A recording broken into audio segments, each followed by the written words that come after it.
Good morning, good morning, good morning. It is Monochromatic Mondays. You know who it is, the cat in the hat, your resident fly guy, your chief architect, Michael Andrew of StyleArchitects.com, here to help you redesign your frame of mind when it comes to this styling thing. No, that's always a lot. Just imagine trying to say it. So it's officially spring, so I can start putting out these straws. It's been a little bit warmer here as well, so it makes more sense for me to have them out. That doesn't mean that those felts can't still make an appearance. I'm just saying. Um, but today I wanted to talk to you about your basis for your center of attention. As we talked about last week, and if you didn't check out the last Style Speaks, you should go do that now. But we did talk about how pants are your center of attention. And the reason why pants are your center of attention is because it is the thing that has to essentially stand on its own. It can't be covered. It can't be hidden. So when it's executed well, it creates a seamless line that will help draw your eye up to your face and begin to be shaped in other spaces. If it's not done well, then it just becomes an eyesore of sorts. So even when it comes to your color, when you're developing your wardrobe, one of the best things that you can do is create a basis for yourself.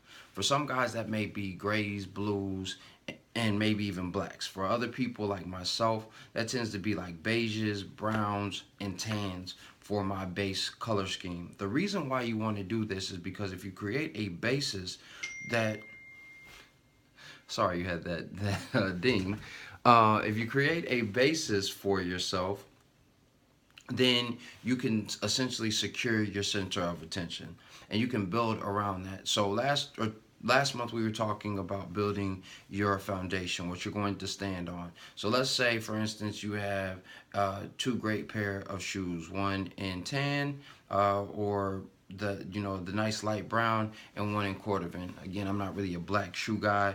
No shade to anybody else, but that's just not really my thing. So yeah, I have a dark cordovan that we've made the tip black on, so it looks darker, and then we have a tan pair of shoes. Well, for me, because my basis is going to be cream, brown, and like a tan.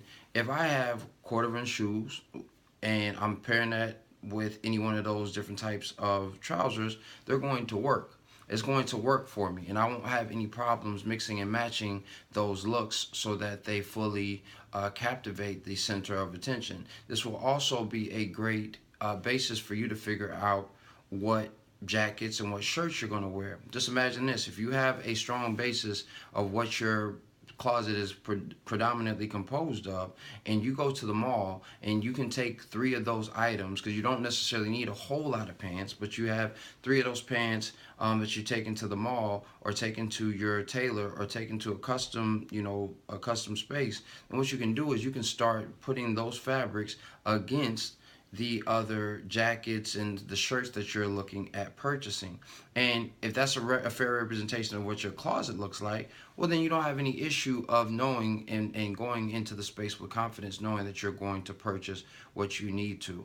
But when it comes to your pants, pants should have a great basis to start with when it comes to your center of attention, and then you should be able to expand out. I have probably about 10 to 15 different tan, brown, and cream colored pants for a reason, as I just told you. So after that, I was able to start expanding out into some moss greens or into some orange or into some reds, and having more fun and flair with the clothing. But I wanted to make sure that I had a firm base that I could use in that space. Now I know you're probably asking, well, why do you have 15 to 20 in the same color? Well, because they're going to be different fabrics, they're going to hold different expressions, and they're going to create different centers of movement. For instance, these pants that I have on today are a brushed cotton, but they have a small micro pattern on there, so it's something that is a little bit more casual. It's not necessarily suited for formal business, but it still creates a formalized look when I'm stepping out. And so again, you just want to make sure that you're balancing out the basis for your center of attention, so that you are always showing up powerfully and making sure that your image and your identity is in alignment. So I'm going to leave you with that. Try that on, see how it fits you. I do apologize, I was a little late today. I think we're going to start moving our times to noon so that I can be on time.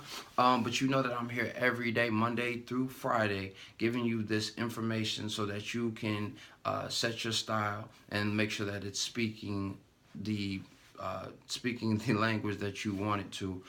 So make sure that you give this a thumbs up if you found it informative. If you didn't get it, or you didn't really feel like it was valuable, leave me some comments. I would love to hear what your thoughts are so I can get better and make sure that I'm more clear and more concise in helping you develop your wardrobe, because I do genuinely want to make sure that you are expressing yourself with the best of yourself. Lastly, if you haven't subscribed, please go ahead and subscribe. Share this with some friends and make sure that you keep this conversation going. And lastly, don't ever forget that dress is nothing more than the expression of a man's state of mind. So you should always dress to express.